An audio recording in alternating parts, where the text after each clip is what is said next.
तीन दामाद की सास पार्ट 2। अब तक आपने सुना कि कावेरी जी अपनी तीनों बेटियों ईशा, मोहिनी और सुहाना की शादी 3 घर जमाई लड़कों के साथ करवा देती है। उन्हें लगता है कि ये लड़के शायद घर का कामकाज संभाल लेंगे, लेकिन उनके तीनों घर जमाई बहुत आलसी थे। वो नौकरी भी नहीं करते थे और बाहर का काम भी नहीं। कावेरी जी ने अपनी बेटियों से कहा कि वो प्रेगनेंसी का बहाना बनाकर अपने पतियों को सबक सिखाए। अब सुनिए आगे। मम्मी, आपने जैसा कहा था हमने वैसा ही किया, लेकिन देखिए ना, विवेक का हाल तो वैसा का वैसा ही है। घर में ना सुबह का नाश्ता बनता है और ना खाना। नौकरी पर जाने की बात करूं तो खाने को दौड़ते हैं मुझे। हाँ मम्मी, मैंने भी सुमित को कितनी बार कहा कि अगर नौकरी नहीं करनी तो कोई छोटी सी दुकान ही खोल लो। घर का खर्चा कैसे चलेगा? देखो दोपहर के 12 बजने आए और जनाब अभी तक सो रहे हैं। हाँ मम्मी, ईशा और सुहाना ठीक कहती हैं। अविनाश का भी यही हाल है। जब मैंने अपनी प्रेगनेंसी के बारे में कहा तो मुझसे कहने लगा, अरे दूसरी लड़कियां तो 9-9 महीने तक नौकरी करती है, बस डिलीवरी के टाइम छुट्टी लेती है। मोहिनी, तुम भी नौकरी करो। अब मुझे कहाँ नौकरी मिलेगी? मम्मी बताओ अब मैं क्या करूँ? हे भगवान, क्या सोचकर घर जमाई दामाद लाई थी मैं कि मेरी बेटियां मेरे पास रहेंगी और खुश रहेंगी, लेकिन इन आलसी दामादों ने तो हमारी जिंदगी को भी प्रॉब्लम में डाल दिया है। मैं तो कहती हूँ मम्मी, हम लोग वापस अपनी जॉब पर जाना शुरू कर देते हैं। बता देते हैं इन लोगों को कि हमने प्रेगनेंसी का बहाना किया है। नहीं नहीं बेटा, ऐसी गलती भी मत करना। अगर तुमने ऐसा किया तो इन तीनों की आदत और खराब हो जाएगी। अरे आज नहीं तो कल कभी तो तुम प्रेग्नेंट होगी, तब वापस यही प्रॉब्लम आएगी। तब क्या करोगी तुम तीनों? हाँ मम्मी, आपकी बात तो बिल्कुल सही है। इन लोगों को तो सुधारना ही पड़ेगा।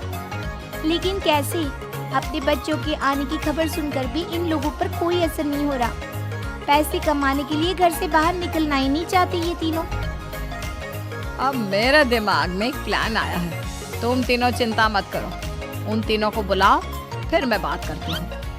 थोड़ी देर बाद कावेरी जी अपने तीनों दामादों को सामने बुलाकर अपनी बात कहना शुरू करती हैं। अविनाश, सुमित और विवेक, देखो बेटा, मैं ना तुम तीनों से बड़ा प्यार करती हूँ, इसीलिए तो तुम्हें घर जमाई बना कर रखा है मैंने।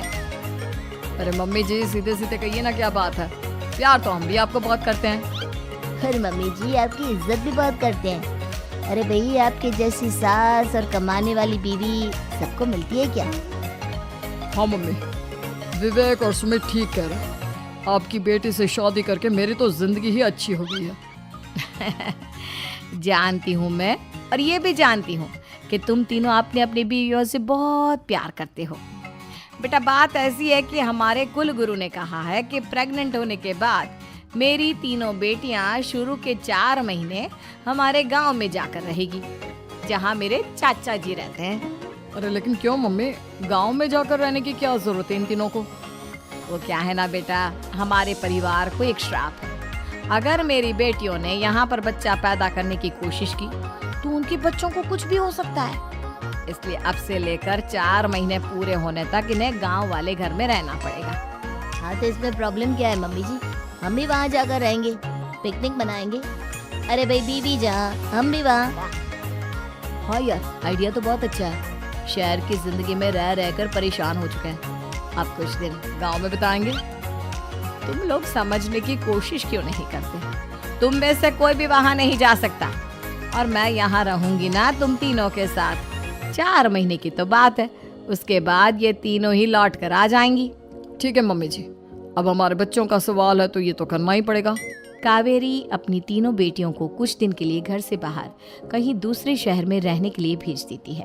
कुछ दिनों के बाद, अरे मम्मी जी, बहुत दिन से पिज्जा नहीं खाया, मंगवाइए ना।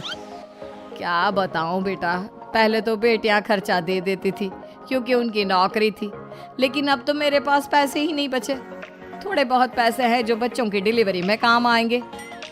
लेकिन मम्मी जी, आपकी बेटियों को वापस आने में तो अभी बहुत वक्त बाकी है। वही सोच सोच कर परेशान हो रही हूँ। सोच रही हूँ कल से दूध भी बंद करवा देती हूँ। अब दूध वाले को देने के लिए पैसे भी तो नहीं है ना। अरे नहीं मम्मी जी, अगर दूध भी बंद करवा दोगी तो मुझे चाय कहाँ से मिलेगी? और चाय के बिना मैं तो मर ही जाऊंगा। क्या करूँ बेटा, इसके अलावा हमारे पास कोई ऑप्शन नहीं है, मेरे पास पैसे ही नहीं बचे। इस तरह कावेरी जी धीरे धीरे अपने तीनों दामादों को पैसे देना बंद कर देती हैं और घर में खाने पीने की चीजें लाना भी बंद कर देती हैं। अब वो तीनों बुरी तरह से परेशान होने लगे थे और इसलिए एक दिन तीनों प्लान करके घर से बाहर निकलते हैं और बाजार में जाने के बाद यार अच्छा खाना खाए हुए कितने दिन हो गए, पता नहीं कब अच्छा खाना मिलेगा। हमारी बीवियों के जाने के बाद तो हमारी हालत भिखारियों जैसी हो गई है यार। कुछ भी हो, मुझे तो आज पिज्जा खाना ही खाना है। जेब में 1 रुपया नहीं और पिज्जा खाया, कहाँ से आएंगे पैसे? अरे देख वहाँ सामने बोर्ड पर क्या लिखा हुआ है, कंप्यूटर पर काम करने के लिए एक आदमी की आवश्यकता है। भाई मैं तो जा रहा हूँ, काम करूँगा और शाम तक पैसे लाकर आराम से पिज्जा खाऊंगा।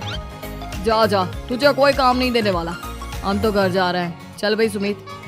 सुमित और अविनाश वहाँ से चले जाते हैं और विवेक उस कंप्यूटर शॉप पर सारा दिन काम करके 5,000 रुपए कमा कर घर लौट कर आता है और अपने खाने के लिए अच्छी अच्छी चीजें भी लेकर आता है। ये देखकर विवेक और सुमित के दिल में भी कुछ पैसे कमाने की इच्छा जागती है। अरे सुबह सुबह कहाँ चल दी है तुम? मम्मी जी एक बहुत अच्छी जगह मिली है, कंप्यूटर पर काम करने के 5,000 मिले थे कल मुझे। अगर रोज काम करूँगा तो पूरे 40,000 की तनख्वाह।